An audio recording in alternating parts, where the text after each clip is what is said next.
Hello, I'm Becky Norwood with Spotlight Publishing. This is Trina Maduro, and we are celebrating today. We are celebrating a Yes, lot we of are. things. We are celebrating the launch of this amazing book. Do you have your copy as well? Absolutely. Awesome. And also the birthday of founder Chris Kaufman. It's his birthday today, so we have a double Yeah. celebration. So, Trina, you were a single mom yourself. Tell me about this and what this Actually, journey actually, has I been. grew up in a single parent home, but I was not Oh, a okay. single mom. Okay. And so what really started this journey for me was in 2003. I was introduced to Chris Kaufman through a mutual friend. And it was amazing because he had found out that I had lived in Arizona. And at the time I was single, but I grew up in a single parent home, 14 siblings in the south side of Chicago. And I Oh, watched my mother go back to school in her mid 50s to get her associate's degree. And that really had an impact on me on what a single mom can do. wow. That's a lot of kids. Yes, Oh my yes, it is. goodness. That's just the minimum. We had kids that were from the foster care system. She was a shelter mom. She's always was taking the kids in their neighborhood who needed a home. So sometimes it would be up to 20.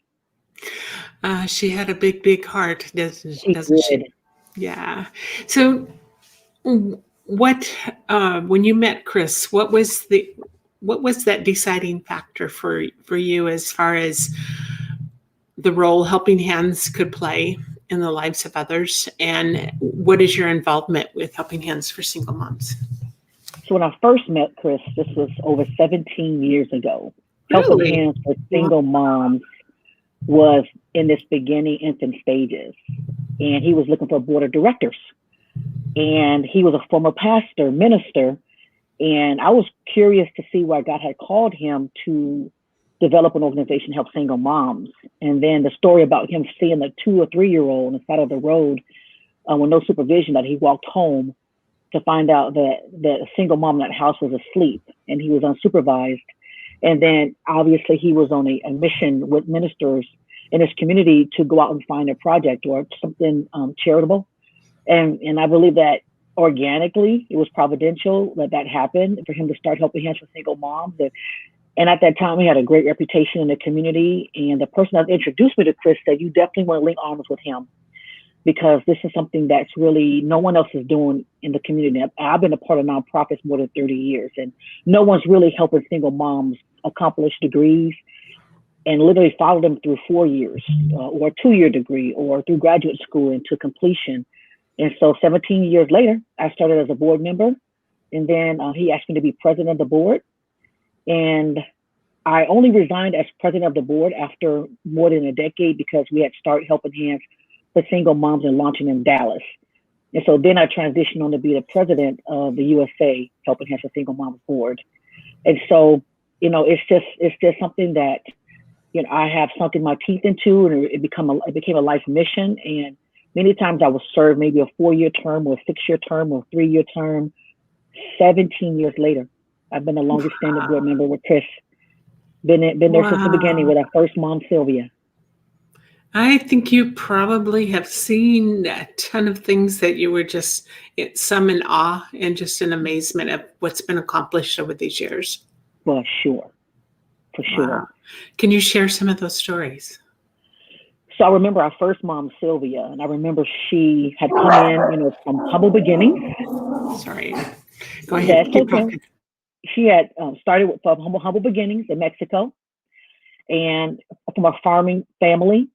And she had siblings, and she's hardworking. She just didn't really, at the time, think that she could, with all the responsibilities growing up, and her household, having missed a whole grade herself, like the fourth grade, and then you advance, and she got an associate's degree, and then she got a bachelor's degree, and then Chris introduced her to Habitat for Humanity, and she was able to build her own home and be a first-time homeowner. And to me, when you see someone that comes from humble means, impoverished, below the poverty line, low income, single mother, having, to help the family throughout her years, obtain a college degree with a livable wage, and then help build her own home with Habitat for Humanity. that to me was like, okay, first of all, we're helping these moms get out of poverty and to be productive citizens and taxpayers. And so now they have a livable wage and they're able to perpetuate financial independence for their generations to come. So at the time, Sylvia had a daughter, and so now her daughter got a chance to watch her mother, and then all these years later, accomplish what she did, and then she said, I think I can go to college. And so it was that it only took that one mom, and then to see other moms who had endured, physical abuse from their previous spouses or partners, emotional abuse, overcoming all sorts of adversity and horrible traumas to go on to earn college degrees. I mean, Michelle Kupinzano, Michelle Wiles, the list goes on how these ladies have shown strength. And the outcomes that we have received from one single mom, to me, it just spoke volumes, because we're not really a quantitative nonprofit, we're qualitative, where we are, Right. our volume, we see so much return on our investment by investing in scholarships and removing obstacles from the lives of our single moms so they can complete a college degree. Simple things like having a dentist appointment and a toothache, preventing them from going to school, no internet services, a broken down car. And to me, those are the very things I saw my mother struggle through. And I'm like, this right here is special. This is unique. You're not just throwing money at something. You're investing in the lives and for generations to come in financial stability. Well, in speaking with some of the girls that are in the book and got to be and are being interviewed today, it touched me because not only was it the financial support, the moral support, but it was the camaraderie that they were able to tap into, even making the lifelong friendships with the other girls, and which means Right. that they're not feeling alone. They're not walking this struggle alone. They're getting that help up in so many different ways, Mm-hmm. and also having the friendships that can last a lifetime. In return, the support systems. Absolutely. Amazing. Well, The your single heart. moms network, that they created, like you, to your point, has really just created that, you know, I guess that tribe and that space that they get each other. They understand one another, and they can find someone that's struggling like they are, and they can swap babysitters, and they can really offer that emotional support that many people can't relate to. Right, right. Well, it's I've been so impressed. It's been incredible to work with Chris and the team to get this book done. And I know it's a journey to bring together these stories and to get those. Actually, it's one thing to tell a story. It's completely another thing to get it into the pages of a book like this. Absolutely, Uh, Becky. because there's a because the families were involved also Yeah. in making sure these stories were shared in the right way, but and even like in, I think it was Sherry's chapter, her daughters shared their input too, and you Mhm. know doing that is huge. That is just a huge thing. And one of the biggest things I appreciate is the breaking of the chain Mhm. of the patterns probably That's for right. many years, you know and giving these children a much better start in life as Yeah, they for sure. realize, they see their moms and how they've worked so hard and how they've really put forth so much effort, and they know that they're not going to follow the same footprints that had been gone before, maybe for generations, but going forward, that ripple effect of the mothers leading by example. Yeah, breaking the chains is one of the phrases we use, or stopping the Mhm. cycle Yeah, and the trajectory of the next generation. So we were very intentional about that at the that's board. that is so beautiful. Well, Thank you. I feel that it's been an incredible honor, and getting to meet you too. I've heard all the girls say talk about you, so I know that there's Oh, some good stuff coming from this. Layla and several of the other ones have mentioned you as we've gone through the interview, so wow. that's beautiful. So, what Thank would you. you say is, on a personal level, from you having the privilege to all these years, be a part of this. How does it impact you on a personal level? Sorry, dogs think they got to bark today. Well, that's the joy of what we're going through and doing everything from home. I think for me, it's just the moms, the ladies, what they've done, what they've grinded through. We'll never know the late nights, the tears, the blood, the sweat that they endured to get their college degrees and beyond. Not to mention graduating with a really good GPA and making great money after they graduate. So we're not just helping single moms. You're creating, just professional citizens of the future. And so for me, it's to stay in a course. And I had gotten my college degree. I have a master's degree, and I'm going to be enrolling and get my PhD.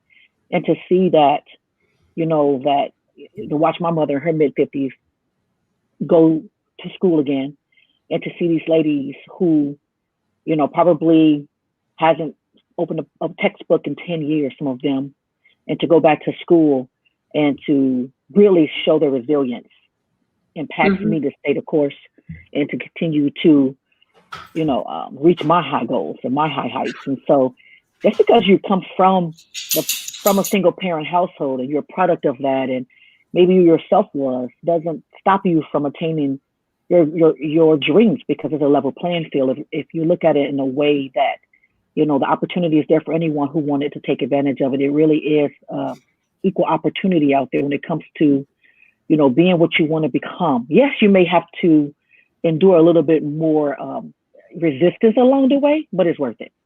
Oh, it certainly is. What an impact that has, and one of the things that